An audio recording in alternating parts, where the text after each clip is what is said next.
वो चैलेंज ये है कि हमारे अपने ही उस मसले को समझने के लिए तैयार नहीं जो एक्चुअल मसला है। या तो वो हमारे अपने नहीं हैं, मीर जाफ़र हैं, मीर सादक हैं, जो इनकंसिस्टेंट पॉलिसीज़ के ऊपर बनाने के ऊपर मुस्सिर हैं, यानी कि बनाने की कोशिश करते हैं और बनाते हैं, और जो मसला है उस मसले को समझने की बजाय उसको प्रमोट करते हैं। आप इसमें हिस्ट्री में बहुत सी मिसालें हैं। आप देखें कि ये क्या वजह है कि हमारा पाकिस्तान का करेंसी जो रेट है, जो पाकिस्तान के करेंसी की वैल्यू है, वो हमेशा गिरती है, बढ़ती क्यों नहीं? Consistently on an average basis अगर आप देखें तो ये ऊपर की तरफ ग्राफ नहीं जाता, इसकी वैल्यू का ग्राफ गिरने की तरफ जाता है। बाकी करेंसियों को देखें जिन्होंने पैक कर लिया डॉलर के साथ, मसलन कतर है, सऊदी अरब है, यूएई है, बहरीन है, कुवैत है, इन सब लोगों ने अपनी करेंसी को पैक कर लिया है यूएस डॉलर के साथ। उन्होंने अपनी करेंसी को मैनेज कर लिया, उसमें वो भी बेनिफिट उठा रहे हैं और यूएस भी बेनिफिट उठा रहा है। दूसरी तरफ इंडियन करेंसी है, वो मार्केट रेट के साथ उसको मैच करते हैं। तीसरी तरफ अगर हम ब्रिटिश पाउंड को देखें, यूरो को देखें, तो वो over and all average basis पे तकरीबन प्लस माइनस के साथ वही रेट चल रहा है कि ब्रिटिश पाउंड थोड़ा महंगा है, उसके बाद डॉलर और यूरो ऊपर नीचे होते रहते हैं। वो 85% से लेके 115% तक उनका आपस में कंपटीशन चलता रहता है। लेकिन पाकिस्तान की करेंसी हमेशा डीवैल्यू होती है। इसके पीछे क्या हमारी सरकार है, या हमारी सरकारी पॉलिसीज़ हैं, या हमारे सरकारी मुलाजमीन हैं? ये क्वेश्चन है नाज़रीन। मैंने पिछले प्रोग्रामों में समझाने की बात है, 10 लाख रुपए वाली मिसाल दिया करता हूँ कि 10 लाख रुपए कमाए, 1 लाख डॉलर था, आज वो 3000 डॉलर है, 97,000 डॉलर कहाँ गए? इस सवाल का जवाब कोई सरकारी मुलाजिम दे दे हमें। तीसरी तरफ कि हमारे मुल्क पे जो कर्ज़ा 1947 में कुछ नहीं था, जो 30 बिलियन हो गया 1960 में, और आज वो डोमेस्टिक डेट तो 44,000 है, और अगर फॉरेन डेट शामिल कर लें तो ये 80,000 अरब के करीब हमारे ऊपर कर्ज़ा चढ़ा हुआ है। ये लाइबिलिटी बढ़ती जा रही है। हम कर्ज़ और लें या ना लें, ये लाइबिलिटी बढ़ जाती है। ये क्यों है? मसलन आज हमारे पे कर्ज़ है 44,000 अरब, हमने 25% सूद देना है, जो कि 11,000 अरब है। तो इसका मतलब ये हुआ अगले साल हमने नया कर्ज़ नहीं लेना, लेकिन यही कर्ज़ 55 अरब रुपए हो जाएगा, और अगले साल, उससे अगले साल 55 अरब कर्ज़ पे हमने नया कर्ज़ अभी और नहीं लिया, तो ये 55 अरब बढ़ के कोई 66-67 अरब रुपए हो जाएंगे। ये वो विशियस सर्कल है जिसमें हम फंसे हुए हैं। हमें इस विशियस सर्कल से बाहर निकलना है ताकि हम मॉडर्न स्लेवरी, ये जिसमें हम फंसे हुए हैं, इससे निकल सकें। इससे निकलने का नाज़रीन देखें, आप आजकल 2 इश्यूज़ बड़े इम्पोर्टेंट हैं। एक तो ये कि जी सैलरी पे टैक्स लग गया और 380 अरब रुपए सैलरी क्लास टैक्स देती है। दूसरी तरफ ये कि जी पावर पॉलिसी के तहत हम पाकिस्तानी बिजली प्रोड्यूस हो ना हो, हमने पैसे देने हैं। वो को 3-4 हज़ार अरब का सर्कुलर डेट बन जाता है। और एक तो भी फेसबुक पे शेयर हो रहा था कि 2 पावर प्लांट को जिन्होंने बिजली प्रोड्यूस नहीं की, ये जो सैलरीड पर्सन 350 अरब दे रहे हैं या 385 अरब, ये उनको चला जाता है। बिल्कुल ठीक बात करते हैं। अब इन दोनों के पीछे कौन है? एक हमारे ऊपर जो सूद बढ़ रहा है उसके पीछे कौन है? पावर पॉलिसी के ऊपर जो कैपेसिटी चार्जेस है उसके पीछे कौन है? पॉलिसी है। पॉलिसी क्या है कि मैंने अगर अपना कारोबार रन करना है तो मैंने अपनी सेल्स पॉलिसी ड्राफ्ट करनी है कि मैं अपनी कितना सेल करना चाहूँगा, और मैंने उसके लिए स्ट्रेटजी क्या रखनी है कि मेरा सेल टारगेट अचीव हो जाए। मेरी पॉलिसी है। परचेज पॉलिसी है कि मेरी परचेज पॉलिसी क्या है कि मैंने कौन कौन से पैरामीटर रिफाइन करने हैं, डिफाइन करने हैं, जिनके तहत मैं एफिशिएंट परचेज कर सकूं, जो कि मेरी रिक्वायरमेंट है, परचेज पॉलिसी। इसी तरह एक पॉलिसी है जिसे कहते हैं energy policy. Energy policy Benazir दौर में फ़र्स्ट टाइम ड्राफ्ट हुई जब शॉर्ट टाइम मेजर्स लिए गए, हंगामी बुनियाद पर एक पॉलिसी ड्राफ्ट हुई जिसके तहत इंटरनेशनल मार्केट से इन्वेस्टमेंट को कॉल किया गया, वो शॉर्ट टर्म पॉलिसी। लेकिन उसके बाद नवाज शरीफ साहब ने वही शॉर्ट टर्म पॉलिसी अडॉप्ट की फॉर लॉन्ग टर्म प्रोजेक्ट्स।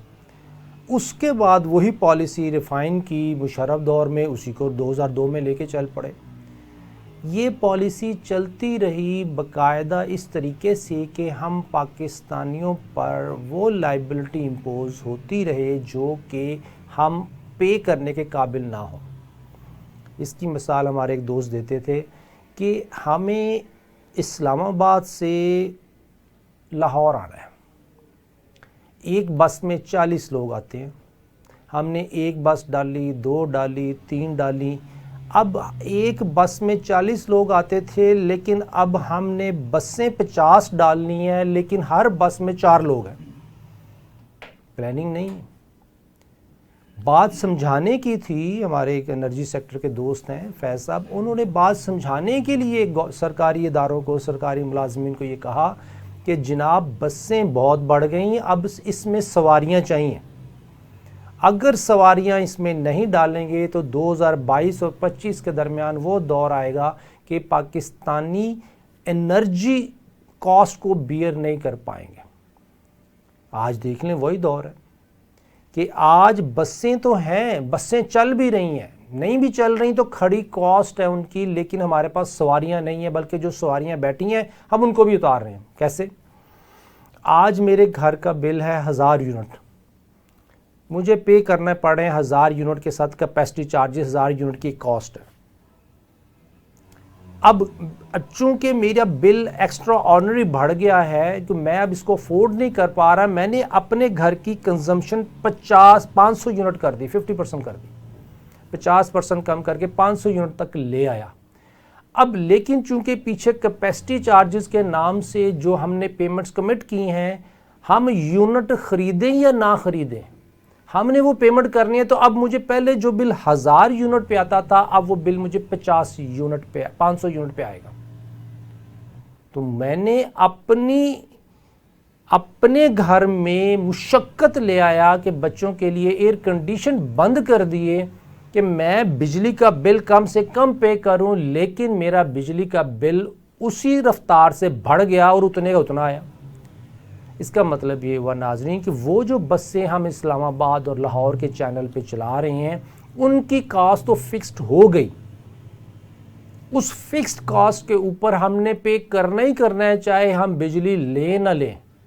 हाँ, अगर आज एक सवारी है तो कॉस्ट उसकी एक टिकट की 5000 रुपये है।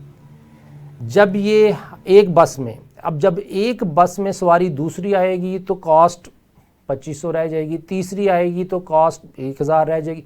इस तरह जब एक बस पूरी भर जाएगी, 40 बसें एक बस में 40 सवारियां पूरी हो जाएंगी तो कॉस्ट उसकी सबसे कम रह जाएगी। अगर हमने यूनिट कंजम्पशन बढ़ा दी तो हमारी एवरेज कॉस्ट कम हो जाएगी। अगर हमने सवारियां बढ़ा दी तो एवरेज कॉस्ट कम हो जाएगी।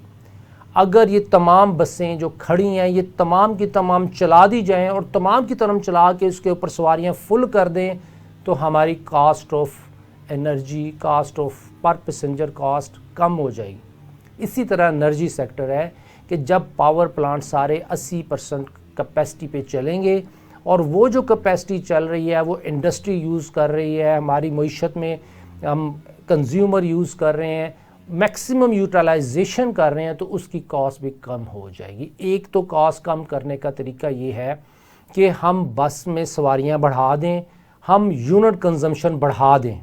वो इंडस्ट्री जो 1 लाख यूनिट यूज़ कर रही है और उसकी कॉस्ट इस वक्त 50 रुपये यूनिट है, उससे कहें कि अगर तुमने 5 लाख यूनिट यूज़ किए तो तुम्हारी कॉस्ट 25 रुपये होगी।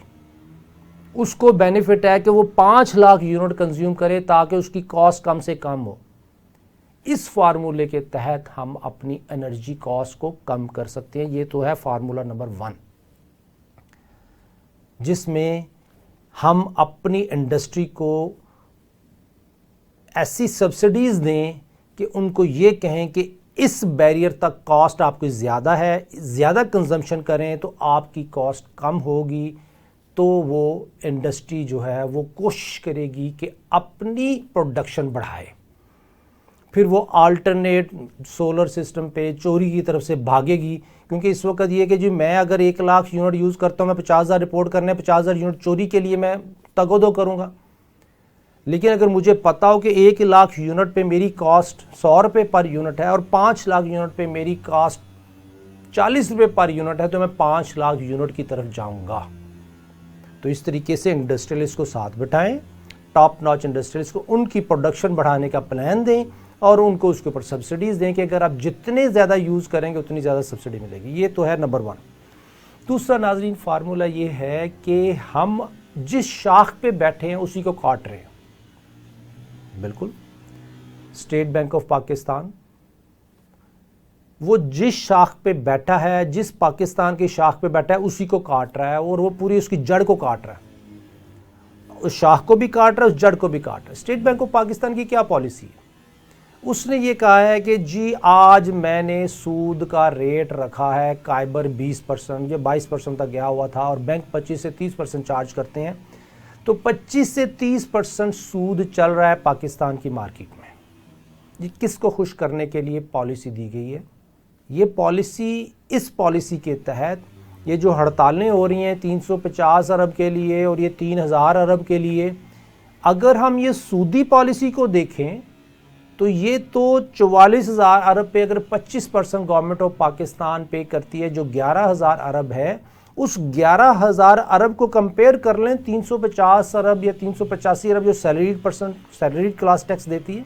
कि वो क्या फार्मूलाज हैं जिनके तहत हम एनर्जी कॉस्ट कम कर सकें, मईशत ठीक कर सकें, सनत ठीक कर सकें।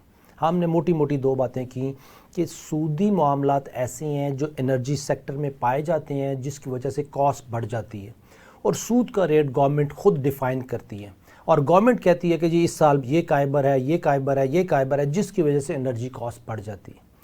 और दूसरा ये था कि जो हमारा सर्कुलर डेट इस वजह से बढ़ता है, उस क्वांटम को अगर हम देखें ओवरऑल बेसिस पे सूदी पेमेंट्स के साथ जो गवर्नमेंट ऑफ पाकिस्तान बजट में कलेक्ट करेगी, ऑफिशियली तो वो 10,000 अरब के करीब है, लेकिन अनऑफिशियली 12-13,000 अरब तक है कैलकुलेशन अगर की जाए। अगर कोई ऑडिटर उस पर बैठे तो वो 12-13,000 अरब से ज़्यादा ही बनती हैं। एनी हाउ हमारा पॉइंट इस वक्त ये है कि एनर्जी कॉस्ट को कैसे कम किया जाए। ब्रेक पे जाने से पहले हम बात कर रहे थे कि अगर हम बसें चला रहे हैं तो अगर एक बस चल रही है उसमें अगर सवारियां 10 बैठी हुई हैं तो कॉस्ट पर पैसेंजर बढ़ जाएगी। अगर 40 सवारियां बैठी हुई तो कॉस्ट पर पैसेंजर लोएस्ट होगी। इसका मतलब ये हुआ सवारियां बढ़ानी हैं। फैज़ साहब थे, उन्होंने बात की थी कि सवारियां बढ़ाएंगे तो जान छूटती है। अब सवारियां बढ़ाने का मतलब ये है कि जितनी ज़्यादा कंजम्पशन करेंगे उतनी कॉस्ट कम हो जाएगी। एक तो ये फार्मूला है कि इंडस्ट्रियलिस्ट को ऐसी सब्सिडीज दें, ऐसे माहौल को पैदा करें कि प्रोडक्शन मैक्सिमम से मैक्सिमम हो। उन्हें कहें कि अगर 1 लाख यूनिट कंजम्पशन है तो ये रेट है, अगर 2 लाख कंजम्पशन है तो ये रेट है, 5 लाख है तो उससे भी कम रेट है, ताकि इंडस्ट्री को बूम मिल सके, प्रोडक्शन को बूम मिल सके। हम इंपोर्ट ओरिएंटेड इकॉनमी बन चुके हैं क्योंकि कॉस्ट ऑफ प्रोडक्शन चाइना में कम है, पाकिस्तान में ज़्यादा है, तो इसलिए यहाँ का जो प्रोड्यूसर है वो इस वक्त बिल्कुल हाथ पे हाथ दिए बैठा हुआ। दूसरा पॉइंट ये था कि काइबर रेट हम गवर्नमेंट ऑफ पाकिस्तान खुद अनाउंस करती है। अगर काइबर रेट को कम कर देंगे तो एनर्जी कॉस्ट ऑटोमेटिक कम हो जाएगी। ये दूसरा फार्मूला। वो कैसे कम होगी कि 17% इक्विटी पे एक सूद अमाउंट फिक्स की जाती है जिसको रिटर्न ऑन इक्विटी कहते हैं। ये गवर्नमेंट ऑफ पाकिस्तान ने IPPs में देना ही देना है। दूसरा इंटरेस्ट ऑन डेट, सूद कर्ज पर, ये पहले 7-8% था। डोमेस्टिक डेट की बात करूं, फॉरेन डेट तो 3 से 7% तक चलता है। डोमेस्टिक डेट में ज़्यादा मसला ये है कि वो शुरू होता था 8 से 9% और ये बढ़ता बढ़ता काइबर की वजह से 22 से 25% तक पहुंच गया। अगर काइबर कम होगा तो हमारी एनर्जी कॉस्ट कम हो जाएगी।